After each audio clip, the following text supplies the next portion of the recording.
Hai semuanya, ketemu lagi bareng Mihu di sini. Oh ya, kali ini Mihu akan membawakan alur cerita Donghua yang berjudul Battle Through the Heaven. Mihu mengingatkan sekali lagi ya bahwa konten ini full spoiler. Tanpa lama-lama lagi, yuk langsung aja kita masuk ke isi ceritanya.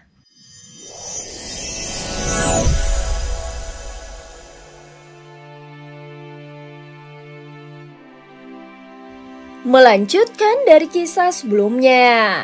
Sebelumnya ketika Sukyante melihat sosok Xiaoyan yang dilukis oleh sang ratu, dia memberitahukan bahwa saat ini Xiaoyan sedang bersama dengan Ye Beijing. Mendengar ini jelas ratu sangat emosi dan mengusir Sukyante. Sesaat berikutnya, ratu menggerakkan tangannya lagi dan kabut hitam muncul di telapak tangannya yang seputih batu giok. Pada saat ini di dalam kapal induk Taisu, Suan King masih duduk di atas tahtanya dan tampak sedang berpikir. Jika reinkarnasi yang mulia tidak pernah hilang, maka hasilnya tidak akan berubah. Apakah memang ada variabel dari yang mulia? Setelah beberapa saat, Suan King segera bergumam dengan pelan. Lapor pangeran, ada kompas terbang dari dunia kuno Dewa Abadi dan Iblis yang datang ke arah kita dengan kecepatan tinggi. Di dunia sensi, para kultivator menggunakan tabut dan hanya dunia kuno Dewa Abadi dan Iblis yang menggunakan kompas terbang. Sehingga hal ini memudahkan Taiso untuk mengidentifikasinya. Benar saja mereka benar-benar berani datang. Tempatkan para penjaga untuk menghentikan mereka, ucap Suan King yang duduk di atas tahta langsung memberikan perintah. Setelah mendengar berita ini, ekspresinya terlihat menjadi sedikit lebih baik. Sebelumnya aku berpikir tidak akan pernah memiliki kesempatan untuk membunuh reinkarnasi yang mulia. Tetapi aku tidak menyangka dia akan datang ke sini sendiri, ucap Suan King langsung kehilangan kewaspadaannya. Sehingga kali ini dia tidak ingin meminjam kekuatan Sukyante, tetapi berencana menggunakan kekuatan yang dia kumpulkan dari sensi untuk melihat apakah dia bisa mengalahkan reinkarnasi yang mulia di sini. Sementara itu di atas kompas terbang, Ye Beijing duduk di depan Xiaoyan. Setelah Xiaoyan berhasil menyempurnakan pil pengembalian mimpi, Ye Beijing terus memohon agar Xiaoyan memurnikan pil miliknya. Namun Xiaoyan dengan tegas menolaknya.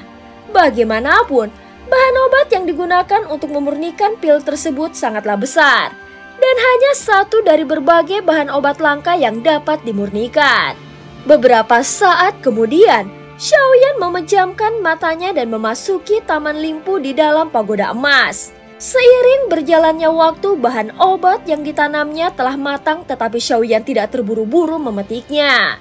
Semakin lama budidayanya, maka itu akan semakin efektif dalam beberapa tahun ke depan. Setelah melihat tanah hitam yang hampir menutupi tanaman obatnya, Xiaoyan segera bergegas mengambil cangkul yang memiliki bobot tidak biasa dan mengayunkannya.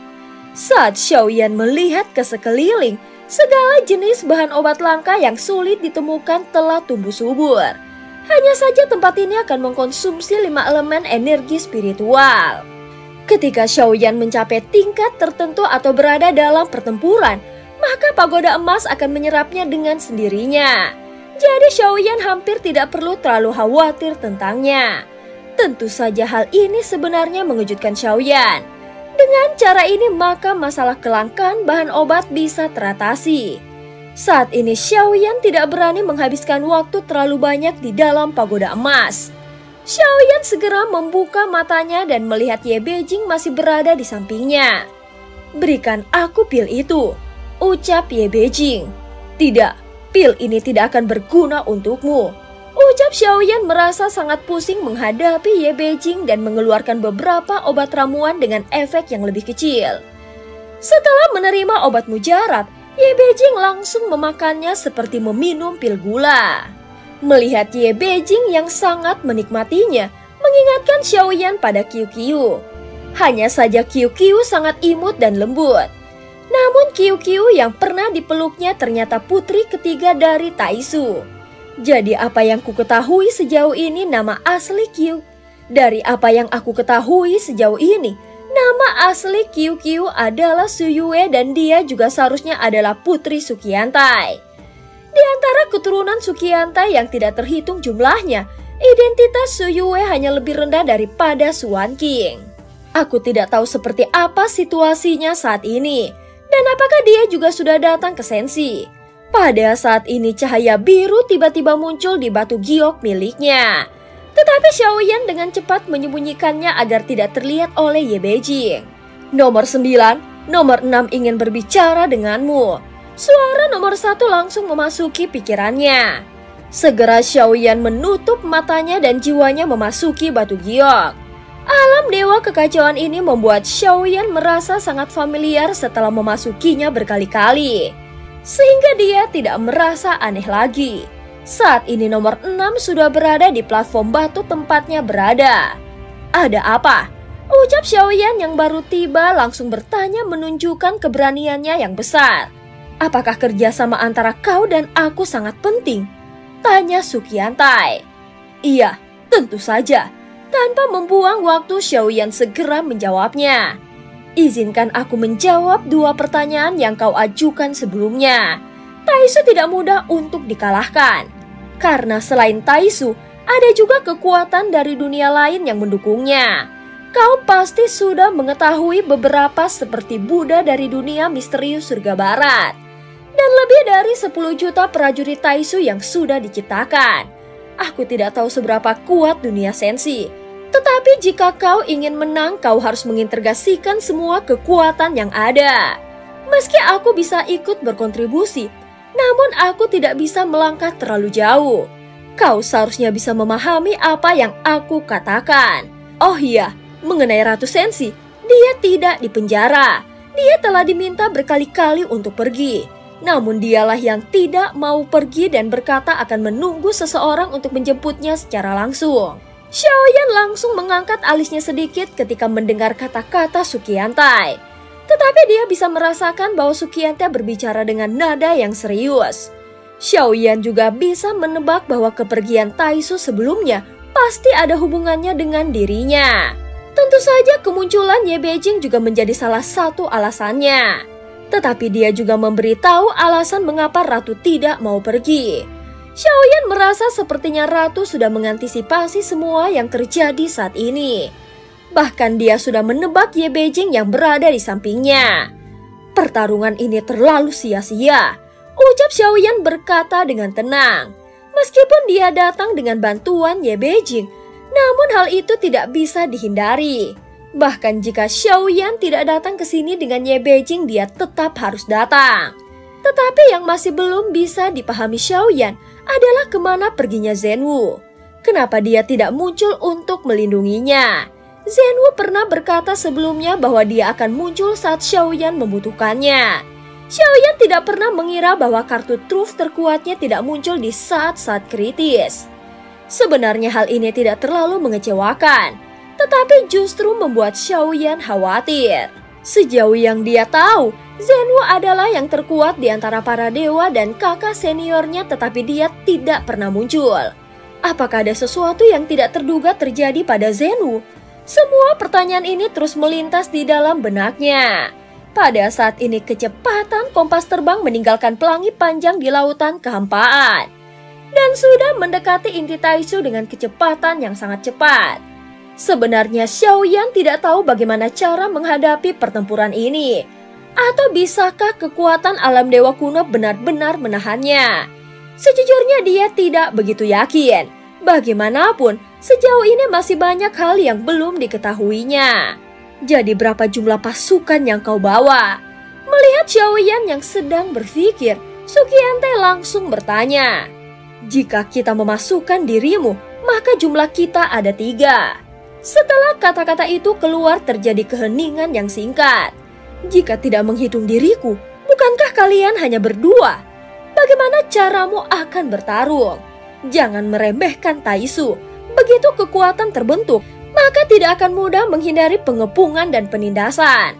Jangan bercanda, kau setidaknya membutuhkan kekuatan yang cukup untuk menandinginya.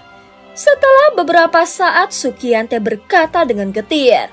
Dia tidak pernah menyangka Xiaoyan memiliki ide yang tidak masuk akal seperti ini.